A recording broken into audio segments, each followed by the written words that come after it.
Facts बताए थे कि क्या पैसा कितना पड़ा हुआ है, उसमें से कितना किधर जाना है, बाकी फिर कोर्ट ने देख के करना है कि जो पैसे हैं वो कहाँ से कितने। उन्होंने कहा है कि पैसे नहीं हैं हमारे पास।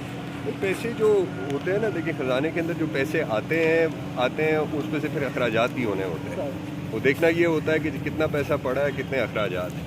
वो कोर्ट के सामने उन्होंने पोजीशन रख दी थी और उसके बाद फिर अदालत देखेंगी कि सर ये टीवी पे खबर चल रही है कि स्टेट बैंक को हुक्म दे दिया है कि वो डायरेक्टली इलेक्शन कमीशन को फंड जारी करे। इसकी आप तरदीद या तस्दीक कर सकते हैं?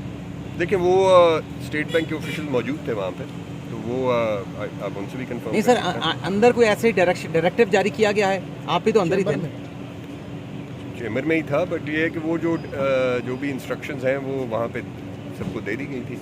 नहीं सर, इंस्ट्रक्शन यही थी कि फंड जारी, स्टेट बैंक जो है बराह रास्त जारी करने का कहा गया उसको। आईनी कानूनी तौर पे तो पोजीशन ये है ना कि जो फेडरल कंसोलिडेटेड फंड है उसमें से कोई भी पैसा निकलना है तो वो कौमी असेंबली की अप्रूवल से, ठीक है, तो हुकूमत को भी कोई डायरेक्शन देने के लिए कौमी असेंबली की अप्रूवल चाहिए होती है, और फिर जब हुकूमत के पास वो अप्रूवल आ जाती है तो फिर हुकूमत आगे फर्दर इंस्ट्रक्शंस करती है। अब हुकूमत के पास तो ये अप्रूवल नहीं है ना, वो लीगल पोजीशन तो ये है। बतौर अटॉर्नी जनरल आपको इंतखाबात पंजाब में होते हुए दिखाई दे रहे हैं? नहीं, ये तो मैं कमेंट नहीं करना। सर हुकूमत तौहीन अदालत का सामना करेगी हुकूमत?